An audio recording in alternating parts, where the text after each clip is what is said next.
물가를 잡기 위한 잇따른 금리 인상에 역설적으로 서민들은 대출이자 부담이 커지고 있습니다. 갈수록 살림살이가 팍팍해지면서 이른바 짠테크 모드에 들어가는 청년들이 늘고 있습니다.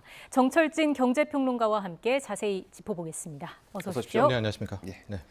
먼저 경제 상황부터 좀 진단을 해보겠습니다. 원달러 환율 어제 1,400원 돌파했죠. 이게 IMF 때 그리고 글로벌 금융 위기 때 딱 2번 있었던 일이라고 하더라고요. 네. 저희가 그때만큼 지금 힘든 겁니까?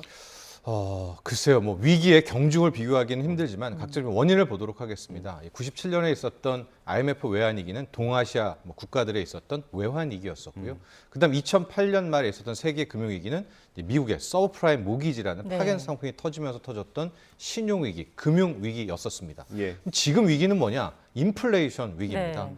거의 40년 만에 최고치를, 이거 전 세계적인 이 물가 상승의 인플레이션의 끝을 현재는 알 수 없는 거거든요. 예. 그러니까 앞서 두 번에 있을 것보다 단기적인 파괴력은 약하다 하더라도 이것의 시간과 이게 얼마나 지속될지를 알 수 없기 때문에 더 괴로운 것이고요.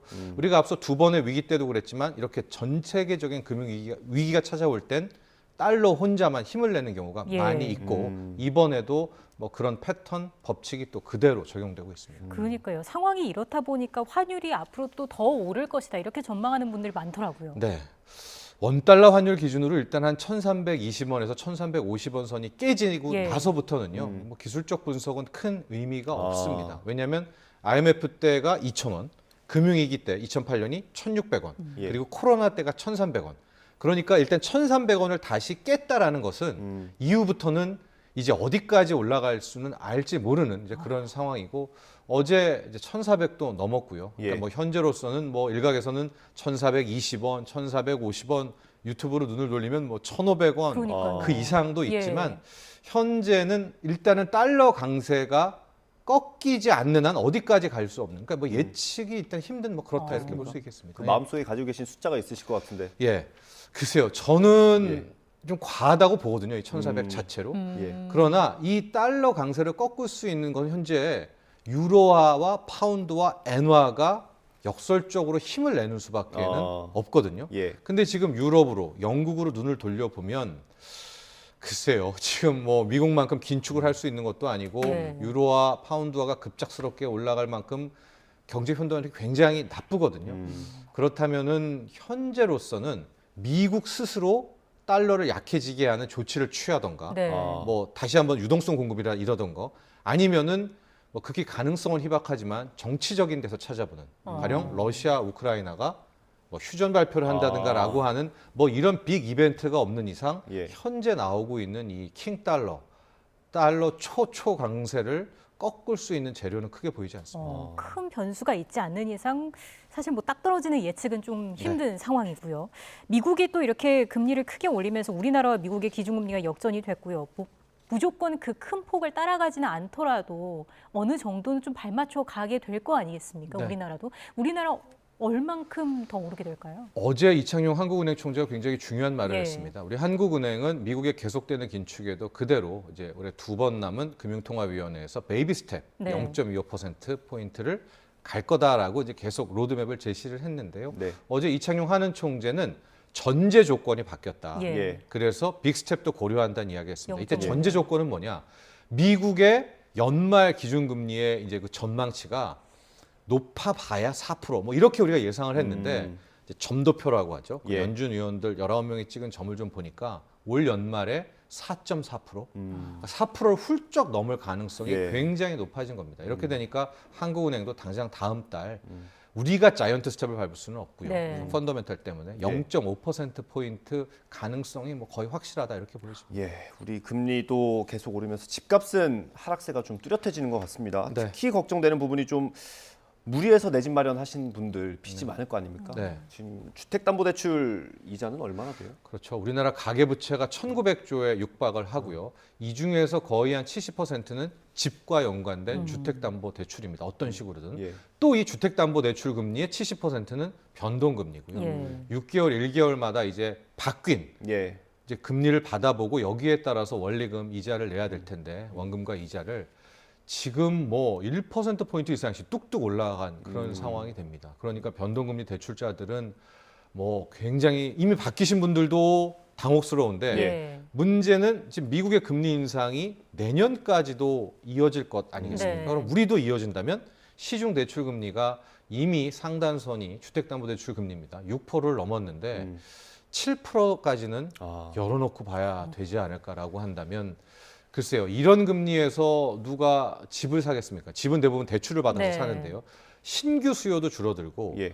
영끌족이라고 하죠. 이제 과다하게 빚을 끌어내서 집을 샀던 분들도 이제 이탈자가 아마 6%가 넘어가면서 이제 나올 가능성이 있기 때문에 이것이 곧 시장에 반영됐고요. 지금 이제 가격 하락도 뭐 수도권 같은 경우에는 10년 만에 최대치 하락들이 나오고 예. 있습니다. 이게 꼭 집 문제가 아니더라도 대출이자 때문에 힘들어하는 분들 많이 계실 거잖아요. 네. 이걸 뭐 대출에도 여러 가지가 있으니까요. 어떤 것부터 갚는 게 맞는 건가요? 이게 이제 이론이죠. 예, 왜냐하면 이론상으로는 고율, 네. 뭐 현금 서비스라든가 카드로인이라든가 뭐 2차 금융권 갚고 뭐 맨 마지막에 뭐 고정금리 뭐 1금융권 걸 늦게 갚자 뭐 이렇게 이야기는 하지만 네. 그걸 바꿔서 생각해 보면 왜 카드론까지 받고 현금 서비스를 받겠습니까? 힘들어서 예. 받았는데 예. 그걸 또 먼저 갚으라라는 말이 실은 아마 받으신 분들에게는 굉장히 좀 그렇네요. 답답한 이야기처럼 들리겠죠. 네. 그렇군요. 이게 사실 보복 소비라는 말이 나왔던 것도 한 1, 2년밖에 안 된 것 같은데 요즘에 뭐 상황이 너무 안 좋아서 네. 짠테크라는 말이 있다고 하더라고요. 대표적으로 어떤 게 있습니까? 그렇습니다. 욜로족도 있었고요. 뭐 파이어족, 그래서 조기 은퇴하고 뭐 코인으로 큰 돈 벌어서 뭐 그런 사연도 나온 게 불과 제가 보기 한 7개월, 8개월 전인 것 같은데 지금 MZ 세대들 2030의 모습들은 확연히 네. 바꿨습니다. 그동안에 코인에서 이미 큰 실패를 경험했고요. 예. 최근에 주식에서도 역시 또 큰 예. 실패를 경험하면서 이제는 저축과 적금밖에 없다. 예. 또 여기에 절약까지 곁들여져 있어서 최근에 이제 SNS 해시태그를 많이 보면 노지출 챌린지, 노지출 데이 이런 거 그냥 많이 돈을 보입니다. 안 쓰는 거군요. 네, 하루 동안 영원 썼다. 어허. 그게 노지출 데이고 예. 이 영혼을 뭐 5일 끌었다, 6일 끌었다. 이게 이제 노지출 챌린저, 무지출 챌린지라고 하는데 이렇게 절약을 하고 있고요.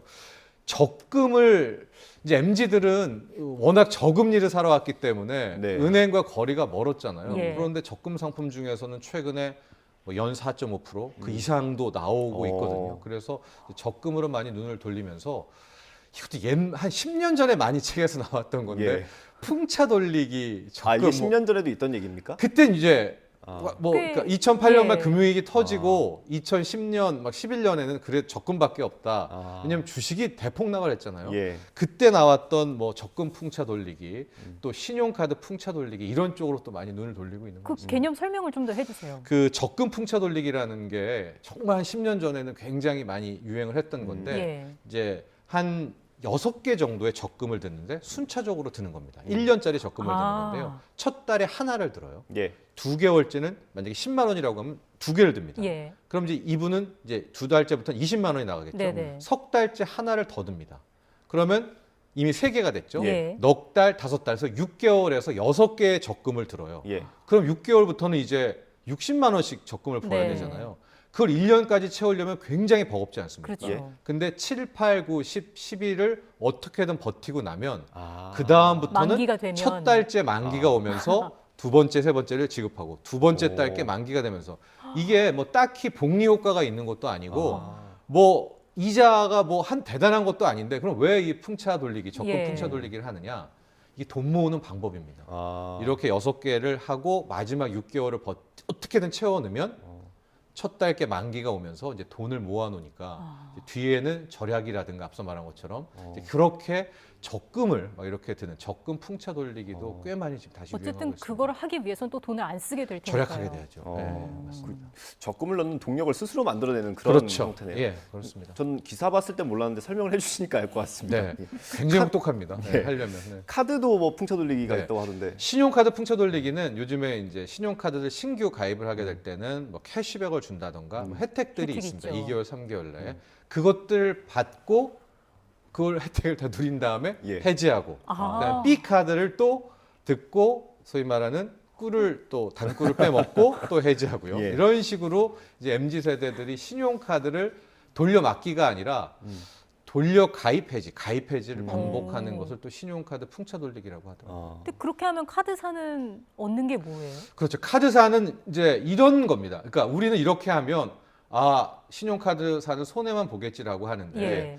이게 이론이고요. 실제는 뭐냐면 이렇게 카드를 가입하다가 해지를 못하고 궁지에 몰린 또 다른 사람은 그 신용카드를 가지고 현금 서비스 카드론을 또 이용하게 되죠. 그러니까 카드사 입장에서는 일단 뺏기는 것 같지만 이제 또 다른 이면을 노리는 거고 그러면 MZ 세대들은 정말 칼같이 예. 해지를 또 해야 되는데 예. 주의할 점은 이 신용카드 풍차 돌리기는 그걸 쓰다가 또 생활이 어려워지거나 또 다른 어떤 유혹 때문에 그 카드를 해지를 못하고 더 써버리면 이 신용카드 풍차 돌리기를 하려고 하다가 이제 더 많은 예. 소비를 하게 되겠죠. 네. 이게 마냥 권장할 만한 일은 아닌 것 같고요. 예. 독하게만 먹어야죠, 이것도. 예. 네. 이게 혹시 카드를 이렇게 자주 발급을 하면 신용 등급에는 이 불이익이 글쎄요, 없습니까? 뭐 신용 등급보다는 제가 말씀드렸지만 이거 하다가 원하는 해지를 못하게 될 때 나오는 그 파급 효과 같은 것들은 상당히 크니까요. 저는 오히려 뭐 그런 것도 좋지만 앞서 말한 적금 풍차 돌리기 예. 같은 거는 한번 정말 MZ 세대들만 가능할 것 같습니다. 해보셨습니까 혹시? 아니요, 저도 이제 제가 할 수도 없죠. 지금 쓸 돈이 많기 때문에. 아, 그러니까 그렇습니까? 젊은 친구들 정도만 할 수 있지 않을까. 네.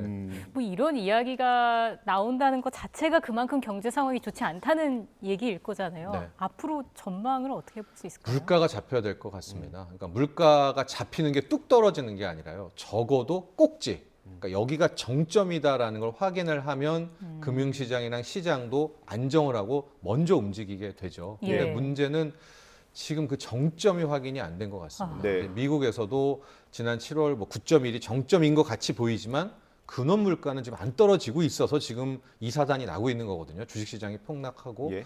우리나라도 당국에서는 10월에 물가 꼭지, 예. 인플레이션 정점을 본다고 말을 했는데 제 생각에는 뭐 10월도 글쎄요 녹록지가 않고 적어도 내년 1분기 정도까지는 이 인플레이션과 함께 예. 싸우는 뭐 이런 모습이 계속될 것도 같습니다. 근데 사실 저도 이제 은행에서 빌린 돈이 많고요. 네. 이자가 올라가는 게 굉장히 부담인데 이게 그 이자를 올리면 물가가 잡히긴 합니까? 두 가지 설이 있습니다. 예. 한 가지 설은 이제 우리가 경제학에서 물가를 잡기 위해 금리를 올리고 그것이 중앙은행의 책무다라고 배워서 항상 중앙은행들은 물가가 오르면 이제 금리를 올리는데요. 과거의 역사를 보면 금리가 올려서 물가를 잡았다기보다는 금리가 오르는 어느 순간 경제가 먼저 망가집니다. 그러니까 경기 침체로 물가가 잡혔다라고 보는 쪽이 맞다라고 하는 이 두 가지 시선이 존재하는데요. 예.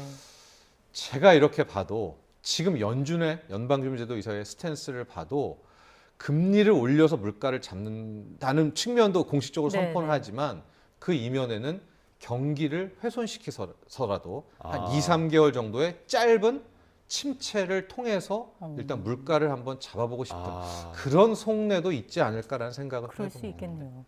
빨리 좀 상황이 나아졌으면 좋겠습니다. 경제 이슈 여기까지 하겠습니다. 정철진 경제평론가였습니다. 고맙습니다. 그렇습니다.